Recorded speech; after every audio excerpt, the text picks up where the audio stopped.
कौन है? सो आप अल्लाह ताला की ज़ात से डरें, दिन बदलते देर नहीं लगती है। और मैं ये समझता हूँ कि सियासी मौसम तब्दील होते तो ये समझ ही नहीं आती है, कब आप जेल में पड़े रो रहे होते हैं और कब आप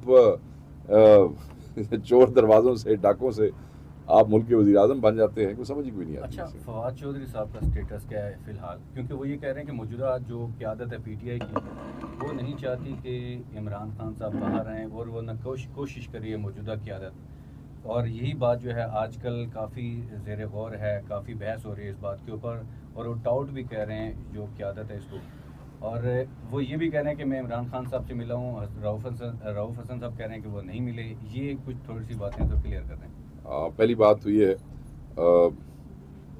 फवाद चौधरी साहब मेरे बड़े अच्छे दोस्त हैं और आजकल वो ऐसी गुफ्तगू कर रहे हैं जिसका मुझे बड़ा अफसोस हो रहा है। और फिर जब दोस्तों को रिस्पॉन्ड करते हैं तो एक अजीब सिचुएशन पैदा हो जाती है। मैंने अगले दिन पंजाब असम्बली से निकलते हुए किसी को कह दिया कि जी ये तो बच्चों वाली बातें कर रहे हैं, छोड़ें आप इनको, दोस्त हैं। तो उनका मुझे गिला आ गया फौरी। बट आपने, क्योंकि बात अब मेरी पार्टी पे आ गई है, बड़े एहतराम के साथ मैं ये कहूँगा, मेरे इल्म में ऐसी कोई मुलाकात नहीं है। सो कोई मुलाकात जो है वो न मेरे इल्म में है। अगर मेरे इल्म में नहीं है और मैंने पार्टी की आदत से भी बात की तो कोई ऐसी मुलाकात जो है वो हमारे नॉलेज में नहीं है। छुप के अगर किसी ने उनको मिला दिया है तो इंतज़ार पंजोता साहब उनसे पूछ लें, वो भी अगर इतने दावे से कह रहे हैं तो शायद कोई। हाँ, मैं दावे का जवाब दे देता हूँ। इंतज़ार पंजोता साहब से भी मेरी बात हुई है। वो इस किस्म की किसी मुलाकात को ओन भी नहीं करते हैं। वो कहते हैं कि फवाद भाई ने कोशिश ज़रूर की थी, जिसके हवाले से खान साहब से बात हुई थी, मगर कभी भी कोई मीटिंग मटीरियलाइज जेल में नहीं हुई। तो ये गलत है मौकी जी। दूसरी बात जो उन्होंने कहा कि ये डाउट्स हैं, मैं समझता हूँ कि ये बड़ी ज़्यादती है मेरे भाई फवाद चौधरी की पाकिस्तान तहरीक इंसाफ के साथ। एक तो आप औखे वेले में हमें छोड़ के चले गए। आपने ऑब्वियसली चले गए क्योंकि आप शायद वो जुल्म या टॉर्चर जो बाकी पीटीआई वालों पे हो रहा था आप बर्दाश्त नहीं कर सके। मगर मैं अपने भाई को कहूँगा, इट्स ऑलवेज एन ऑप्शन। ये जो जुल्म हो रहा था, जो तशद्दुद हो रहा था, जो फस्तायत थी, वो हम सब के साथ हो रही थी। तो एवरीबडी हैड एन ऑप्शन कि आप हमें छोड़ के चले जाते या आप हमारे साथ रह जाते। आपने आसान रास्ता ढूंढा, आप चले गए। आपने कहा जी मैं ये बर्दाश्त नहीं कर सकता। तो जो लोग खड़े रहे, मार खाते रहे, तशद्दुद बर्दाश्त करते रहे, अपने घरों पे छापे मरवाते रहे, जलीलो ख्वार होते रहे, और पता नहीं लोगों के साथ क्या क्या हुआ, मुझे मैं उस तफसील में जाके आपका वक्त ज़ाया नहीं करूँगा। आप सब ने वो अपनी आंखों से देखा है। आप उसके साथ मुकाबला कैसे कर सकते हैं जिसने खान के साथ खड़ा रहना को तरजीह दिया? वो कैसे बराबर हो सकता है उस आदमी के जो हालात की तंगी देख के खान को छोड़ के चला गया? सो मैं ये समझता हूँ कि आपका हक नहीं बनता। आप दोस्त हैं, मैं बसद एहतराम रिक्वेस्ट करूँगा कि चौधरी साहब इस किस्म की गुफ्तगू बंद कर दें। ये नून लीग का एजेंडा है और नून लीग के एजेंडे के ऊपर चल के वो लोग जो खान के साथ आज तक खड़े हैं, आप उनको डिमीन करना चाहते हैं, किसके कहने पे और क्यों? सो इसको छोड़ें। मेरे भाई हैं, मेरे अजीज़ हैं, मैं उन्हें मेरी एडवाइस ये होगी, it's not a good strategy. अगर आप इस वक्त देखें ना, ये तो नहीं हो सकता ना कि जो आदमी औखे वक्त में खान को छोड़ के चला जाए, कल वो बाहर जाके खान के हक में 2 बयान दे और फिर वो समझे कि मुझे पार्टी का इंफॉर्मेशन सेक्रेटरी बना दिया जाए या मैं पार्टी का स्पोक्स पर्सन बन जाऊं। तो सेल्फ इम्पोज स्पोक्स पर्सन नहीं हो सकते। आपकी मेहरबानी, आप खान साहब के बारे में अच्छी बातें कर रहे हैं। खान इस मुल्क का और मुस्लिम उम्मा का बहुत बड़ा लीडर है, पर इसका ये मतलब नहीं है कि आप जो खान के साथ खड़े रहें, जिन्हें मारा खा दिया ने, और जो लोग जिन्होंने खान के उन दोस्तों को वोट दिए हैं खान के कहने पे, आप तो उन सब की इंसल्ट कर रहे हैं। आप तो पीटीआई के वोटर की इंसल्ट कर रहे हैं। यानी कि जो खलोता रहा है वो पागल जे, तो जेड़े दौड़ गए वो ठीक ने, जेड़े खलोते रहे वो टाउट ने, और जेड़े जाके दूसरी पार्टियां दी महफिलों बह गए वो ठीक ने। तो छोड़ दें। शेख साहब, आप कह रहे हैं कि फवाद चौधरी ने मुश्किल वक्त में पीटीआई को छोड़ दिया था। कल का उनका जो बयान था उसमें उन्होंने कहा है कि मेरी बात हुई थी खान साहब से। बिल्कुल गलत। खान साहब ने कहा था बिल्कुल गलत, बिल्कुल गलत। इसकी कंफर्मेशन मैं खान साहब से भी ले चुका हूँ, इसकी गुफ्तगू मैं पार्टी की आदत से भी कर चुका हूँ। बिल्कुल खान साहब के इल्म में नहीं था, ये बिल्कुल गलत है। ये कैसे हो सकता है? देखें ना, स्ट्रेटजी आप चेक करें, ये नून लीग की स्ट्रेटजी आप चेक करें। यानी कि वो कह रहे हैं कि खान साहब ने कई लोगों को खुद इजाज़त दी थी, यानी कि जो बेचारे मारे खाते रहे वो खान साहब को अजीज नहीं थे, और जो अजीज थे उनको खान साहब ने कहा भी तुझे छोड़ के चले जाओ। बिल्कुल ज्यादती है, ये गलत है, मैं इसको रद्द करता हूँ। इसमें कोई हकीकत नहीं है, कोई हकीकत नहीं। अच्छा सर, ये बता दें, एक तो जो बयानिया है कि जितने भी MNAs हैं, सेनेटर हैं, जो भी इस वक्त ग्राउंड पे हैं, वो सारे मैनेज हैं। इसका जो हमने मिसाल देखी है वो इधर डिस्ट्रिक्ट कोर्ट के अंदर देखी है, उमर अयूब की गाड़ी पे उसको मुक्के भी मारे गए हैं और साथ में जो कारकुनान हैं उनकी जानिब से किसी ने उसके कपड़े पकड़े हैं। इसके साथ जो सेनेटर फैसल जावेद है उनके साथ भी यही हुआ। आखिर ये जो बयानिया मकबूल हो रहा है, इसके पीछे कौन हो सकता है? या फिर आप खुद ये बता सकते हैं कि इमरान खान नहीं बाहर आना चाहते या जो ग्राउंड पे है वो नहीं निकालना चाहते उनको? ये मैं आपकी दोनों बातों से इख्तलाफ करूँगा। जो आपने इंसिडेंट का जिक्र किया, यहाँ से शुरू कर लेते हैं। देखिए, जो इंसिडेंट हुआ, जो हमारे बच्चे नौजवान वर्कर जो हैं उनके, मैं बार बार कह रहा हूँ, PTI का वर्कर और वोटर उससे ज़्यादा काबिल एहतराम हमारे लिए कोई नहीं है, और जितने वो खुद काबिल एहतराम है उनके जज्बात भी उतने ही काबिल एहतराम हैं। तो मैं ये समझता हूँ कि फ्रस्ट्रेशन में जब बंदा अपने आप को बेबस महसूस करता है, अब हम लोग भी इतने अरसे से कोशिश कर रहे हैं कि खान साहब बाहर आ जाएं, और जब कोशिशें उस तरीके से राइप अप नहीं होती तो हमें भी फ्रस्ट्रेशन हो जाती है। मगर और हर आदमी का जो एज ग्रुप है और हर आदमी के अपनी जो तबीयत है उसका रिएक्शन भी उस तबीयत के मुताबिक होता है। एक आदमी ज़रा धीमा है, वो जब गुस्सा करेगा तो और होगा। एक नौजवान जो फुल ऑफ एनर्जी है, जब वो किसी बात पे गुस्सा करेगा तो वो उसका रिएक्शन का उसका एक्सप्रेशन और होगा।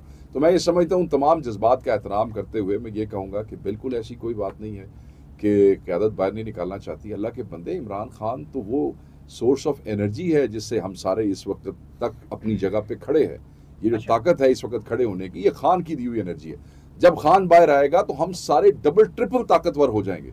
अभी तो हम कुछ अपने आप को बेबस महसूस करते हैं, जब खान को मिल के आते हैं तो हम अपने आप को 100% ज़्यादा एनर्जेटिक महसूस करते हैं। तो ये इम्प्रेशन एक ख़ास क्वार्टर की तरफ से, ख़ास पॉलिटिकल पार्टी की तरफ से फंड किया जा रहा है। एक ख़ास पॉलिटिकल पार्टी की तरफ से हमारे जो नौजवान बच्चे गुस्से में हैं उनके जज्बात को हवा देने की कोशिश की जा रही है। तो मैं अपने तमाम उन वर्कर्स को कहूँगा कि आपके तमाम जज्बात जायज़ हैं, ठीक है, हमारी सर आंखों पे है, मगर आप इस बात को यकीन रखें कि PTI का एक एक member, worker, voter, MNA, MPA, senator अपनी औकात, अपनी कैपेसिटी के मुताबिक जो कर सकता है वो कर रहा है और करता रहेगा, क्योंकि खान के बगैर हमारे पास कुछ नहीं है।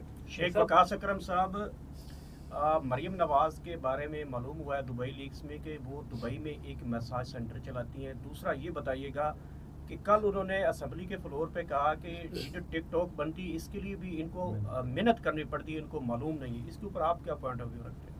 हाँ, मेहनत तो करनी पड़ती है। जब ये ਜਿਹੜੇ ਤੁਸੀਂ ਸਾਡੇ ਦੋਸਤ ਨੇ ਕੈਮਰੇ ਵਾਲੇ ਜਿਸਲੇ ਸਾਨੂੰ ਖਿਲਾਰੀ ਰੱਖਦੇ ਨੇ ਅੱਧਾ ਘੰਟਾ ਵੇ ਖਲੋਤੇ ਰਹੋ, ਮੂੰਹ ਸੱਜੇ ਕਰਕੇ ਜਾਂ ਖੱਬੇ ਕਰਕੇ ਮਿਹਨਤ ਲੱਗਦੀ ਹੈ। ਮੁਸ਼ੱਕਤ ਹੁੰਦੀ ਹੈ ਨਾ, ਬੰਦਾ ਬਾਹਰ ਧੁੱਪ ਤੇ ਖਲੋਂਦਾ ਹੈ ਜਿਸਲੇ मतलब घंटा सिर्फ तस्वीरें बनवाने वास्ते तो वीडियो मेहनत लगती है।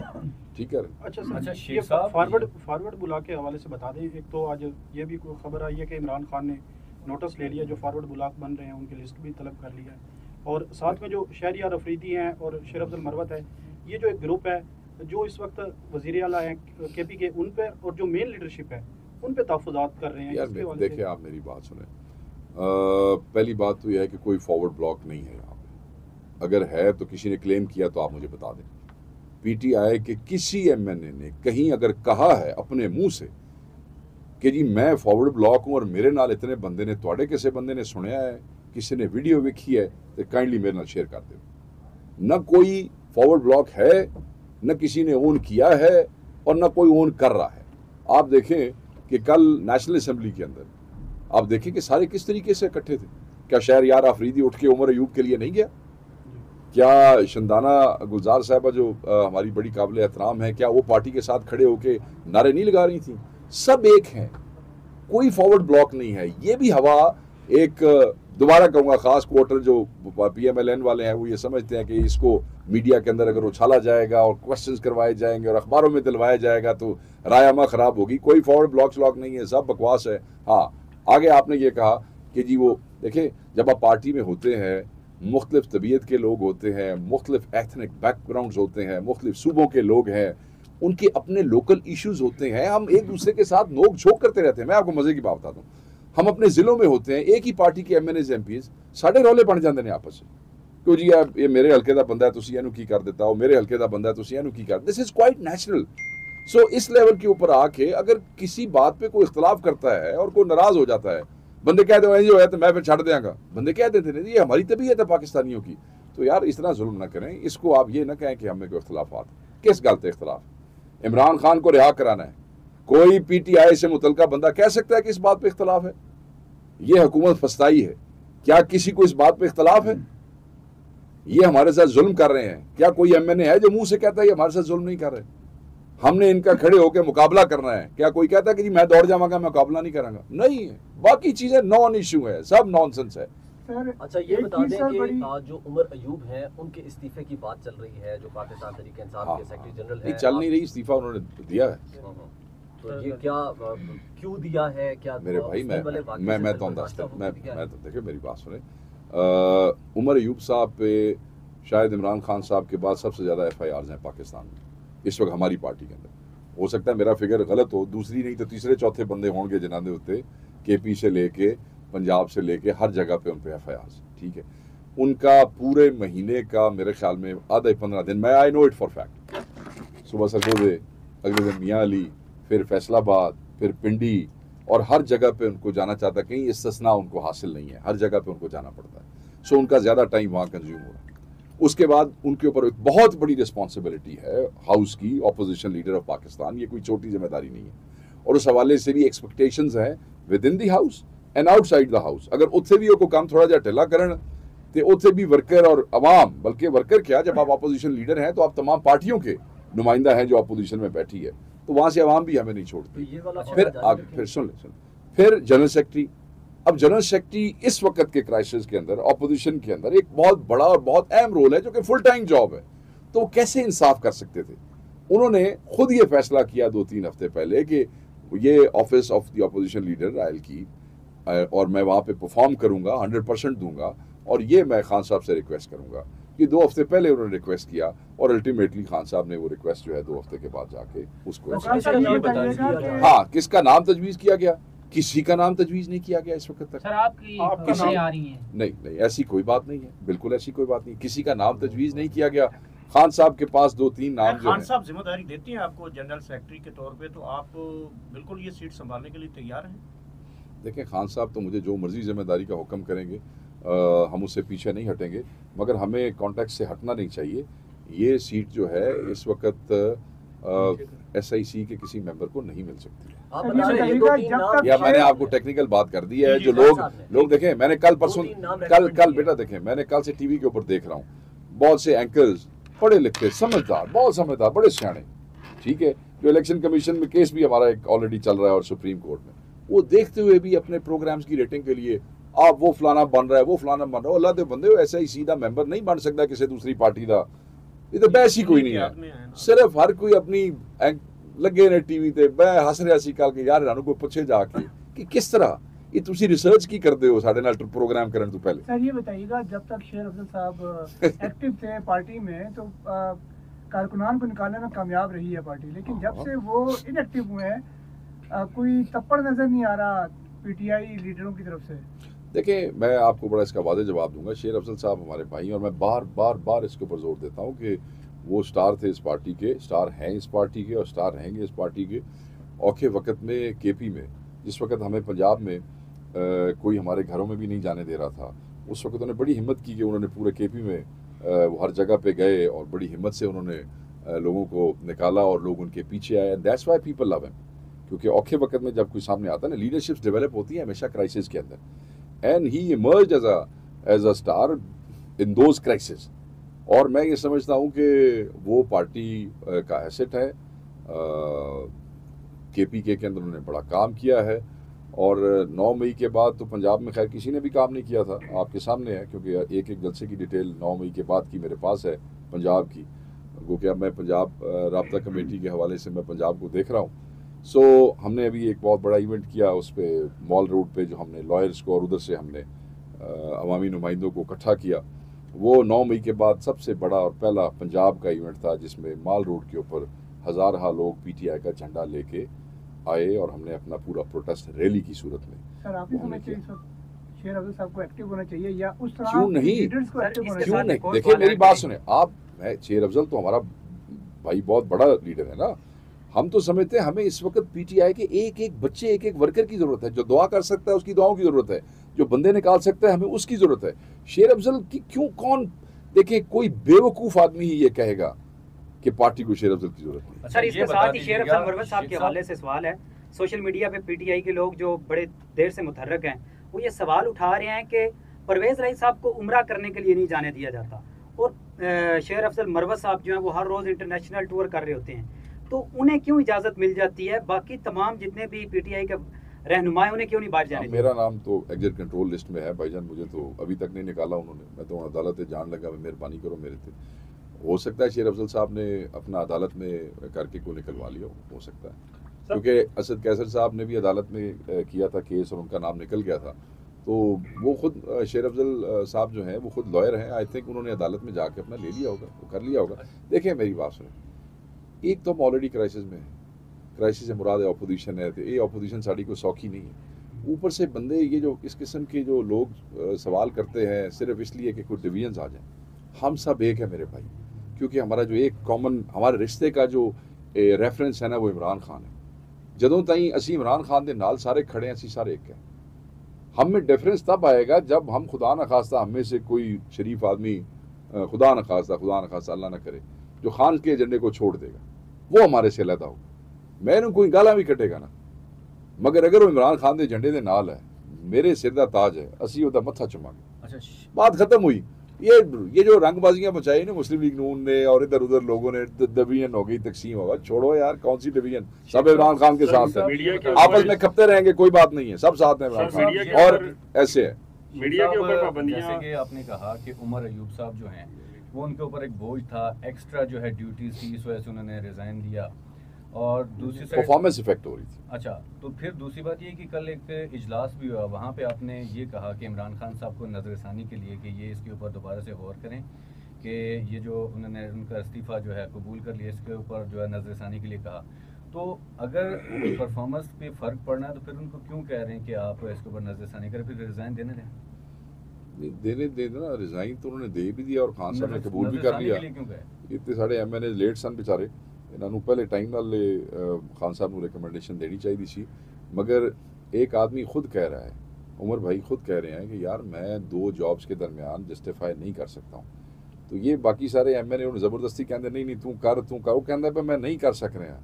आप मुझे कहते हैं कि शेख साहब आप इस कुर्सी पे बैठे हैं, मैं कहता हूँ यार मेरी कमर में तकलीफ है, मैं नहीं बैठ सकता, तो तुझे मैंने ज़बरदस्ती बैठाओगे, तो वो उनकी भी मजबूरी समझे उमर भाई की। मतलब एक इंसान है, वो जितना बेचारा वो 40 जिलियां दे विच भी जावे, उस तो बाद वो अपोजिशन का काम भी करे, और वो फिर प्रॉब्लम क्या है, फिर बेचारा एज ए जनरल सैकटरी ना परफॉर्म कर सके तो फिर तुसी उन्होंने गर्दन तो पकड़ लेंदे हो। यार कोई इंसान है, को राह दो उन्होंने।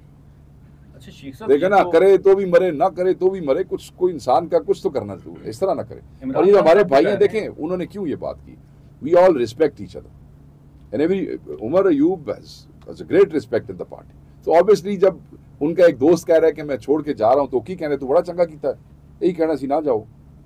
पंजाब में 8 फरवरी से पहले का लोगों को पकड़ना मारना, और फिर आप भी रिपोर्ट रहे, काफी आपके लीडर्स भी रिपोर्ट रहे, बहुत से रहे, तो उसके अब 8 फरवरी इलेक्शंस हो चुके हैं, अब स्टेटस क्या चेंज हो चुका है? पंजाब की हुकूमत अब आप लोगों के साथ ताउन करती है? नहीं सर, नहीं कोई ताउन कोई नहीं जी।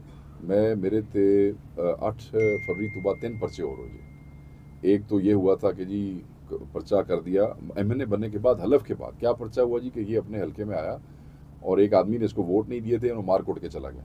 Just look at this. फिर एक पिछला हुआ एहतजाज, उसका FIR हो गया। फिर एक दूसरा एहतजाज अभी ये जुमे को हुआ, यहाँ ये जुमे से जो पिछला जुमा था, हमने पंजाब में एहतजाज की कॉल दी हुई थी, वहाँ मैं निकला, मेरे पे FIR हो गया।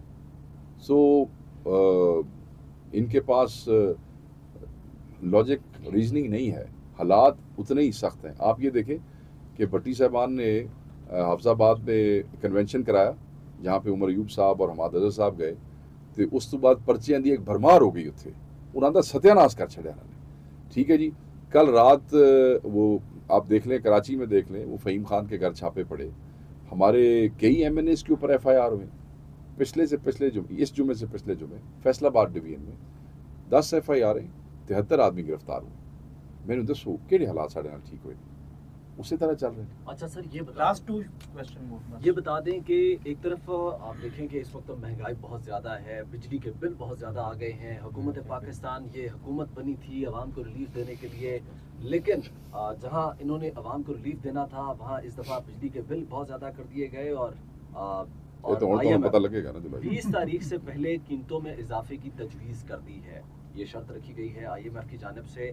आप क्या देख रहे हैं? अवाम के साथ इस वक्त ना हुकूमत खड़ी है ना अपोजिशन खड़ी है, क्या करने जा रहे हैं? क्या IMF पाकिस्तान के साथ खड़ी अल्लाह दे होगी? बंदे मैंने ये दसो कि अब पहले तो मैं ये आपके साथ मतलब एहतजाज करूंगा, आपसे एहतजाज करूंगा। आप कह रहे हैं अपोजिशन नहीं खड़ी। अपोजिशन के जो जब आप कहते हैं ना जी तुसी मेरे ना खलो, हर आदमी अपने इख्तियार के मुताबिक थोड़ी इमदाद करता है। हमारे पास हुकूमत नहीं है, हम चीज़ें चेंज नहीं कर सकते। हमारी अददी बरतरी जो है उसको ख़त्म किया गया जाली मैंडेट से और डाके से। हम आपके लिए आवाज़ उठा सकते थे। आप बताएं कौन सी ऐसी बेहूदगी है इस बजट में जिस पे हमने आवाज़ नहीं उठाई। इनकी बेशर्मी देखें कि इन्होंने अपने MNAs की तनख्वाहें और अलाउंसेस बढ़ा ली। हमारी पार्टी ने खड़े होकर कहा कि खुदा दा ना है काम ना करो। अगर तुसी विधानी है बहुत तुसी कसम पुरसी दा शिकार हो, भुगतू मरदे पे हो, लैंड क्रूजर लेके आंदे हुए थे पर मरदे भुगतू पे हो, तो आप अपनी पार्टी के MNAs की बढ़ा लें और हमारी ना बढ़ाएं। हम तो यही कर सकते थे। हर चीज़ के ऊपर हमने आवाज़ उठाई है। हम आवाम के साथ खड़े हैं। हमारे साथ भी वही हो रहा है जो आवाम के साथ हो रहा है, और हम जीते मरते आवाम के साथ। आवाम के साथ वो नहीं खड़े जो अपने मुराद बढ़ा रहे हैं, जो आपके दूध पे टैक्स लगा रहे हैं, जो चैरिटी के जो हॉस्पिटल की सप्लाईज हैं वो उसके ऊपर टैक्स लगा रहे हैं, जो फार्मास्यूटिकल्स के ऊपर टैक्स लगा रहे हैं। आपको पता है जो स्टंट्स हैं, जो हार्ट स्टंट्स हैं, जो उसके ऊपर 10% का बोले, मतलब वो अवाम के नाल खड़े खड़े। हम तो अवाम के दुख दर्द में शामिल हैं और खड़े रहेंगे, मगर हालात आगे मुझे अच्छे नज़र नहीं आ रहे। महंगाई की वजह से गड़बड़ होगी। ये इल्यूजन ऑफ कंट्रोल जो है ये सारा ख़त्म हो जाएगा। इन्होंने चीज़ों को कंट्रोल करने की अपनी एबिलिटी को ओवर एस्टिमेट किया है। ये साडा तक नाल तो जो कर रहे हैं सो कर रहे हैं, ये रियासत का भी सत्यानाश करेंगे। सो मैं समझता हूँ कि हकीकी लीडरशिप को निकाल के अवाम का जो ट्रस्ट लेवल है वो बिल्ड किया जाए, और फिर इदारे आपसे बताओ तुसी पिनड़ गए हो पूरी दुनिया हर पासे तुहानू ना होगी, जिस जगह ते गए हो तुहानू ना होगी, तुसी करके की आए। What is your credibility? जहाँ आप जाते हैं उनको देखें। ब्रिटिश हाई कमिश्नर यहाँ पे कह के गई ये सारा इलेक्शन फ्रॉड है। अमेरिकन कांग्रेस के अंदर उन्होंने कह दिया भाई ये फ्रॉड इलेक्शन है, तहकीकात होनी चाहिए। और टीवी पे लोग क्या कह रहे हैं, वो जी ये जी ओवरसीज जो PTI वाले मैनेज किया, यानी कि तुसी सारी हुकूमत, पूरी हुकूमत पाकिस्तान, आपके इदारे, आपके सफीर, आपकी डिप्लोमेटिक कोर, तुसी सारे मिल के सिर्फ 7 कांग्रेसमैन मैनेज कर सके, ते बाकी 367 कांग्रेसमैन PTI ने मैनेज कर ले। और डूब के मर जाओ जाके फिर तुसी। अगर ये तुहाडे हालात ने कि एक स्टेट, एक मुल्क जो रोज मिल रहा है, कभी आपके इदारे जाके उनसे मिल रहे हैं, कभी आपका वजीर आजम उनसे जाके मिल रहा है, आपके उनके साथ सरकारी मामला तुसी जरा 7 बंदे कर सके तो क्या यार, छोड़ो। दुनिया बोल रही है। तो जब तक वो करेक्शन नहीं ना होगी, ट्रस्ट ही नहीं इंटरनेशनल कम्युनिटी का आपके ऊपर बिल्ड होगा। आखिरी सवाल है, करो सर। पंजाब में मरीम नवाज हैं, वफाक में शहबाज शरीफ हैं। आप समझते हैं कि दोनों के पास भरपूर इख्तियारात हैं जिनको वो इस्तेमाल कर सकते हैं या इस वक्त कर रहे हैं? और दूसरी जानिब नवाज शरीफ वो भी हमें एक तरफ खामोश दिखाई दे रहे हैं, और अब तो गालिबन उन्होंने कोई छुट्टियों के हवाले से भी कोई पार्लियामेंट में इस हवाले से कोई कुछ किया है। इस मामले में आप क्या समझते हैं कि वाकई इनके पास इख्तियारात हैं? देखिए ये तो बहस आप ये तो दो धारी आपने सवाल कर लिया। मैं अगर आपको कहूँगा जी नहीं है तो कहंगे फिर तुसी इन्होंने क्यों ब्लेम कर रहे हो, जो मैं कहूँगा है तो फिर तुसी कहोगे जी वो दूसरा काम क्यों हो रहा है। तो मैं आपको बता देता हूँ, ये बजट के मामला तो इन्होंने खुद बैठ के तय कर रहे थे ना। अपनी मर्जी की टीम लेके आए, एक बंदा मुल्क छोड़ के चला गया था, पाकिस्तान तो एडा मायूस होया, उन्हें शरीयत ही छड़ दी सी। उन्होंने तुम सब झंडी विखाई, वो वापस दौड़ता आ गया, मैं वजीर बन गया हूँ, वापस आ जाना मैं। जेड़ा मुल्क ही छोड़ के चला गया सी, जिन्हें अपने नाल पाकिस्तानी लिखाना ने कहा छो जी मैं डच नेशनल हो जाना, वो आ गया वापस। ठीक है जी। जो चीज़ें आपके इख्तियार में है ना, आप उस पर भी फेल हो गए हैं, और जो आपके इख्तियार में नहीं उन्होंने दी, जिन्होंने आपको बिठाया है, वो तो ऑब्वियसली अब आप देख लें कि मोहसिन नकवी साहब बैठे हैं हमारे भाई, वो जो उनका इख्तियार है क्या उसमें वज़ीर आज़म मुदाखलत कर सकता है? नहीं कर सकता। मैं इनको कहता हूँ कि मुझे अगले दिन एक दोस्त ने कहा, और मैंने असम्बली स्पीच में भी कहा, ये सिस्टम रैप अप हो जाना जी, आपकी नलायकी से हो जाना। उन्होंने आपको बिठाया, उस तो बाद एक काम थोड़े जिम्मे लाया, तो वो काम नहीं कर सके। ਜਿਹੜਾ ਕੰਮ ਉਹ ਕਰ ਰਹੇ ਨੇ ਉਹਦੇ ਵਿੱਚ ਵੀ ਉਹ ਨਾਕਾਮ ਹੋ ਗਿਆ, ਜਿਹੜਾ ਕੰਮ ਤੁਸੀਂ अपने जिम्मे लिया तुसी भी नाकाम हो गए, तो सिस्टम कैसे चलेगा? तो बात इख्तियारात की नहीं है, बात बेशर्मी की है कि आपको वज़ीर आज़म बनने का इतना शौक़ था कि आपने डाके के माल पे वज़ीर आज़म बनना कबूल किया। अब आगे लोग आपको मानते नहीं हैं, आप सिर्फ गाड़ी और झंडों के ऊपर राज़ी हो गए हैं और लानते सारी आपके गले में पड़ रही हैं। कल आराम क्या होगा मैं आपको बता देता हूँ। कल अगर कोई ऐसा सिस्टम रैपअप होता है तो इस्टेब्लिशमेंट ने क्या जी असी तुहानू मौका दिता सी, नलायक आदमी ने परफॉर्म ही नहीं कर सके तो चुक के उन्होंने बाहर मारे, अल्लाह अल्लाह खैर सला किसी जोगे होंगे तो बह जाते। ये सारी बात है। Thank you sir, thank you. ये यहाँ से थोड़ी सी जगह देंगे, कुर्सी अंदर रखिए। वर्कर्स एक तरफ हैं, दूसरी तरफ पार्टी के हम लीडरशिप को भी देखते हैं, पार्टी को भी देखते हैं, तो वन पेज पर हमें नज़र नहीं आ रही। इस वाले से आपका क्या पॉइंट ऑफ व्यू है? नहीं, मैं आपकी मेरे भाई बड़े एहतराम से आपकी इस बात से जो है इत्तफाक नहीं करूँगा, इसलिए कि वर्कर क़यादत और जो भी मेंबरान हैं या वेल विशर्स हैं पाकिस्तान तहरीक इंसाफ के, वो सब एक पेज पे हैं। कोई एक इंसिडेंट जो है उसको बुनियाद बनाकर करोड़ा पीटीआई के वोटर्स, लखों खा पीटीआई के वर्कर्स और क़यादत के दरमियान कुछ ऐसे एलिमेंट्स हैं जो पिछले 2-4 दिनों से हवा देने की कोशिश कर रहे हैं, मगर वो शायद ये भूल गए हैं कि जो पार्टी अपनी असीर लीडरशिप, जो कि खान साहब जेल में थे, उसके बावजूद, क़यादत के जलसों के ना होने के बावजूद, उम्मीदवारों के जलसों के ना होने के बावजूद, इमरान खान साहब की तस्वीरों पे भी पाबंदी थी कि वो पोस्टर और बैनर्स पे नहीं लग सकती है, उसके बावजूद जो पार्टी इतनी बड़ी तादाद में अपने एमएनएज डाके के बावजूद और अपने एमपीएज असम्बलियों में लेके आ गई है, आप वो समझते हैं कोई 1 या 2 इंसिडेंट जहाँ लोगों की हार्ट बर्निंग हो सकती है और उनका हम एहतराम करते हैं, उसको बुनियाद बना के इतनी बड़ी बात नहीं की जा सकती है। पाकिस्तान तहरीक इंसाफ इस वक्त पाकिस्तान की मुतहद तरीन जमात है और सबसे बड़ी जमात है, और 1-2 इंसिडेंट्स जो है जहाँ नौजवान जिनके एहसासात का एहतराम हम सब पे वाजिब है, उनके जज्बात हैं, देखें ना मेरे अपने जज्बात हैं। मेरा लीडर इतनी गर्मी में, इतनी तकलीफ़ में, एक जाली मुकदमे के अंदर जो है वो जेल में है, तो मेरे अपना दिल यही करता है कि मैं जाके किसी के गले पड़ जाऊँ, मगर इसका ये मतलब नहीं है कि मुतहद नहीं है। हम we are united more than ever. Sir, आपने सियासत में एक उम्र का हिस्सा गुजारा है, ये पंजाब असम्बली के अंदर अपोजिशन लीडर से गाड़ियाँ और दीगर मराहत उन्होंने वापस ले ली सिर्फ इस वजह से कि वो तनकीद कर रहे थे। क्या हम इस जो हुकूमत इस वक्त चल रही है इसको एक डेमोक्रेटिक गवर्नमेंट कह सकते हैं? पंजाब में कोई डेमोक्रेसी नहीं है। पंजाब में तो आप यही समझे कि एक सिविलियन मार्शल लॉ है। मैं आपको आज की खबर दे देता हूँ, अभी की, जो शायद आपके इल्म में नहीं है। ये जो मुराद और गाड़ियाँ, ये तो कल की बात है ना, बात ये नहीं है। आप क्या समझते हैं जो आदमी एमपीए बन के आ गया उसके पास गाड़ी नहीं है, या जो आदमी रूपोशी के दौरान मलिक अहमद खान पच्चर वहाँ से इतनी बड़ी हज़ारों की तादाद में वोट लेके आया, उसके पास मुलाजिम या स्टाफ कोई नहीं है। जब इन्होंने अपना स्टाफ विड्रॉ किया, यानी कि जो वेटर्स खाना भी सर्व करते हैं अपोजिशन के साइड पे, वो वेटर भी विड्रॉ कर लिया इन्होंने, तो उनके पास अपने मुलाजिम मौजूद थे, उन्होंने अपने ज़ाती मुलाजमीन से वो सारा काम करवाया। गाड़ियाँ ख़त्म ही नहीं होती हैं, गाड़ियाँ कोई हमारे लीडर जो हैं वो सरकारी गाड़ियों के लिए तो वहाँ नहीं थे, फौरी गाड़ियाँ भी आ गई, आपने देखा, जो हमारे अपने लोगों की थी। आज जो तमाशा वहाँ पे हो रहा है, हमारे 11 आदमियों के ऊपर 15 दिन के लिए पाबंदी लगाई गई, क्योंकि हमारे 11 एमपीएस पे, क्यों पंजाब असम्बली में ना एंटर हो सके। आज इस वक्त पीटीआई के किसी एमपीए को भी पंजाब असम्बली के अंदर नहीं जाने दिया, कहा कि आप गाड़ियां खड़ी करें और पैदल जाएं। जब उन्होंने पैदल जाने की कोशिश की तो रास्ते बंद कर दिए गए। जब वो छोटे मोटे रास्ते ढूंढ के कहीं से एंटर हुए तो आगे पता चला कि असम्बली जो है उसके दरवाजे लॉक कर दिए गए। इस वक्त पंजाब असम्बली के सामने पाकिस्तान तहरीक इंसाफ के तमाम एमपी एहतजाज कर रहे हैं। यार, ये martial law, civilian martial law नहीं देखी है। मतलब है आप किसी की बात बर्दाश्त नहीं कर सकते। आप क्या हैं? आप क्या चीज हैं? आप कौन हैं जिसके खिलाफ बात नहीं की जा सकती है? आप लोगों के वोटों से बन के आए हैं, ऊपर से आप डाके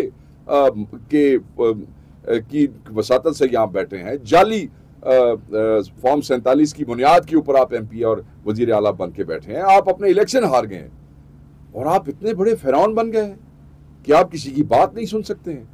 तो बिल्कुल उसकी शदीद मजम्मत है। और याद रखिएगा, पंजाब असम्बली की तारीख में यह बेहूदगी आज तक पहले कभी नहीं हुई। आज तक किसी ने ऐसी हरकत नहीं की है कि वो अपोजिशन लीडर से उसके जो इस्तेहकाक है वही वापस ले लें। और फिर MPA जो हज़ारों लाखों वोट बन के आता है वो पंजाब असम्बली में नुमाइंदा है हज़ारों लाखों पंजाब के वासियों का, आप उसे असम्बली में नहीं जाने दे रहे। असम्बली आपकी ज़ाती जागीर है, आपको विरासत में मिली है। तो मैं ये समझता हूँ कि ये इस किस्म का एटीट्यूड जो है, वो जो हम कहते थे आप लोगों को बार बार कि ये फस्ताई हुकूमत है, ये फाशिस्ट हैं, इनके डिक्टेटोरियल इनके एटीट्यूड्स हैं, हमें अब एक्सप्लेन करने की ज़रूरत नहीं है, आपके सामने आया हो गया उनके अपने एक्शन से। ये क्या कोई जमहूरियत या कोई मुल्क ऐसे चल सकता है जहाँ आप अवामी नुमाइंदों को असम्बली में जाने से ही रोक दें, सिर्फ इसलिए रोक दें कि जी सानू ये गल चंगी नहीं लगी, तुसीं सानू तकरीर नहीं करन दित्ती।